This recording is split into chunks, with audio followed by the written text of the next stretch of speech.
Assalamualaikum warahmatullahi wabarakatuh. Kembali lagi bersama kami.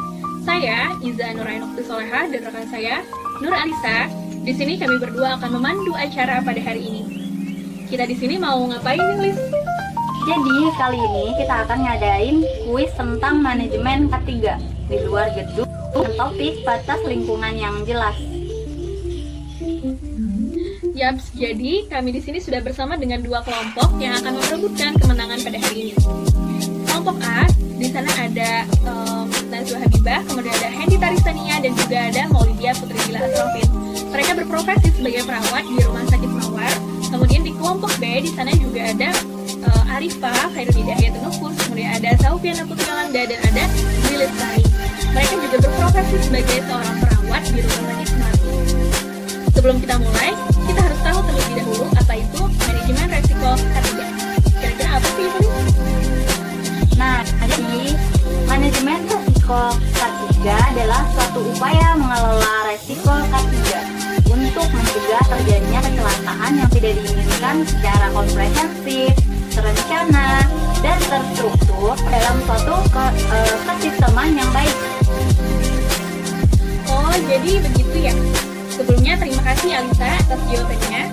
Tanpa berlama-lama lagi, mari kita mulai acaranya. Nah, ini adalah pertanyaan pertama. Siap-siap tim A dan B. Jika tahu jawabannya langsung tekan saja tombol yang ada di depan. Kepada tim A dan tim B, tolong disimak pertanyaannya. Pertanyaan yang pertama, apa itu pengertian dari K3? Ya, silakan tim B untuk menjawab pertanyaannya. Baik, terima kasih atas kesempatannya, host. Jadi, kesehatan dan keselamatan kerja atau K3 adalah salah satu bentuk upaya untuk menciptakan tempat kerja yang aman, sehat, bebas dari pencemaran lingkungan, sehingga dapat melindungi dan bebas dari kecelakaan kerja pada aktivitas padat, meningkatkan efisiensi dan produktivitas kerja. Jawabannya benar. Terima kasih tim B atas jawabannya. Baik, kita lanjut ke pertanyaan yang kedua. Tolong disimak baik-baik. Bagaimana standar lingkungan dan penerapan sistem lingkungan yang harus dilakukan? Ya, silakan tim A menjawab pertanyaannya. Baik, terima kasih host. Jadi untuk standar lingkungan ada dua, yaitu nilai ambang batas atau bisa disebut dengan NAB, dan ada lingkungan kerja atau iklim panas. Untuk penerapannya, ketika ingin mengetahui apakah udara tempat kerja telah membahayakan terhadap kesehatan tenaga kerja, maka perlu dilakukan pengukuran kadar konsentrasi suatu kondisi sesuai dengan paparannya dan menurunkan kadarnya sehingga di bawah NAB, atau dengan melakukan upaya memberikan alat pelindung diri yang sesuai saat bekerja. Selain itu, menciptakan kondisi lingkungan kerja yang aman dan nyaman. Oke, lanjut ke pertanyaan yang ketiga. Disimak. Sebutkan klasifikasi kecelakaan kerja menurut International Labour Organization. Wah, barengan ya. Jadi bagaimana host? Siapa yang duluan nih? Kalau nggak salah sih tadi yang saya lihat itu tim B yang duluan. Oke, silahkan kepada tim B untuk menjawabnya. Tapi jika tim B salah menjawab, maka pertanyaannya akan dilempar ke tim A. Terima kasih host atas kesempatan yang diberikan. Jadi ada 3 klasifikasi. Yang pertama, klasifikasi berdasarkan jenis. Yang kedua, klasifikasi berdasarkan penyebab. Dan yang terakhir, yang ketiga, klasifikasi berdasarkan sifat luka atau kelainan. Jawabannya benar. Terima kasih tim B atas jawabannya. Baik, kita lanjut ke pertanyaan yang keempat.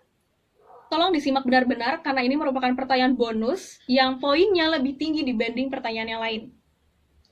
Pertanyaannya, menurut Thomas 1989, jenis-jenis kecelakaan kerja ada berapa macam?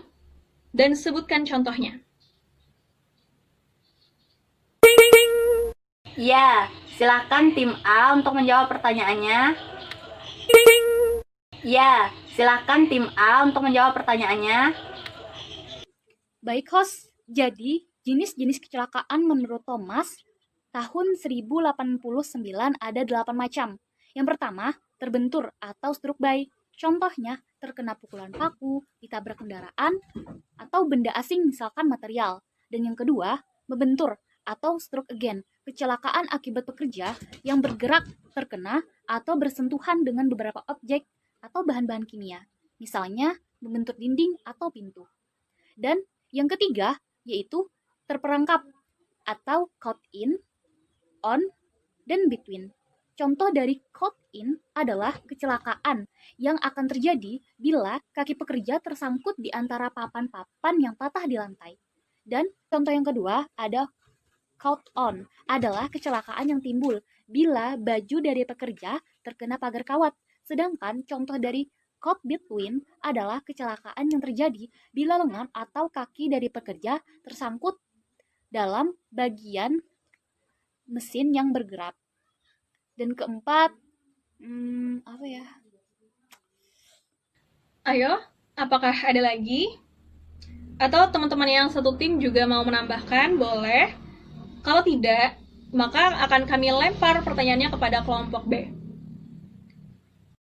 Saya mau menambahkan jawaban dari teman saya. Jadi yang keempat ada jatuh dari ketinggian atau fall from above. Contohnya jatuh dari tangga atau atap. Yang kelima ada jatuh pada ketinggian yang sama atau fall at ground level. Contohnya ada tergelincir, tersandung, jatuh dari lantai yang sama tingkatnya. Yang keenam ada pekerjaan yang terlalu berat atau overextension or strain. Contohnya ada mengangkat, menaikkan, menarik benda atau material yang dilakukan di luar batas kemampuan. Yang ketujuh ada terkena aliran listrik atau electrical contact. Dan yang terakhir ada terbakar atau burn. Contohnya terkena percikan, bunga api atau zat dengan kimia yang panas. Jawabannya benar. Terima kasih tim A atas jawabannya. Kita lanjut ke pertanyaan yang kelima. Tolong disimak dengan benar. Bagaimana pengendalian bahaya dan resiko K3? Ya, silakan tim B untuk menjawab pertanyaannya.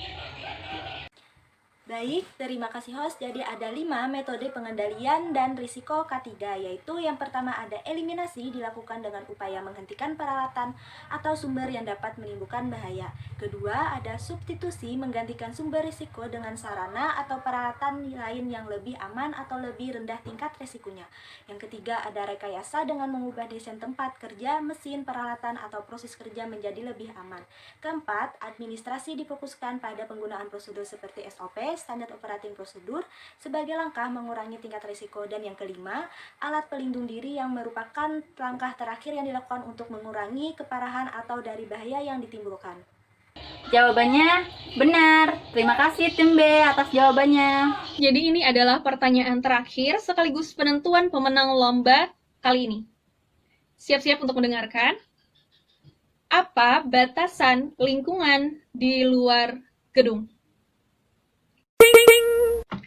Wah, ternyata ketat banget nih. Tapi tadi kalau nggak salah yang saya dengar itu tim A lebih duluan. Jadi kepada tim A dipersilakan. Jadi, batasan di lingkungan kerja harus memiliki batasan yang jelas, seperti memasang pagar. Terutama pada rumah sakit harus memiliki batasan yang jelas berupa pagar yang kuat. Hal ini digunakan untuk menghindari orang ataupun binatang peliharaan keluar masuk dengan bebas.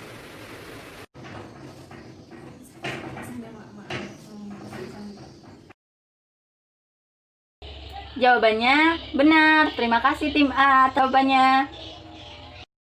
Dengan pertanyaan dan jawaban terakhir tadi, berakhir sudah kuis kita pada hari ini. Semoga dengan diadakannya kuis ini, kita semua menjadi paham terkait dengan kesehatan dan keselamatan kerja di luar gedung dengan topik batas lingkungan yang jelas. Memasuki penghujung acara yang sangat ditunggu-tunggu, yaitu pengumuman pemenang. Kira-kira tim siapa ya? Pada penasaran gak nih?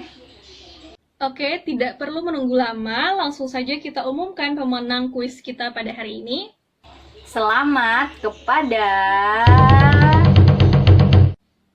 Tim A. Yes, mantap. Good job guys, good job.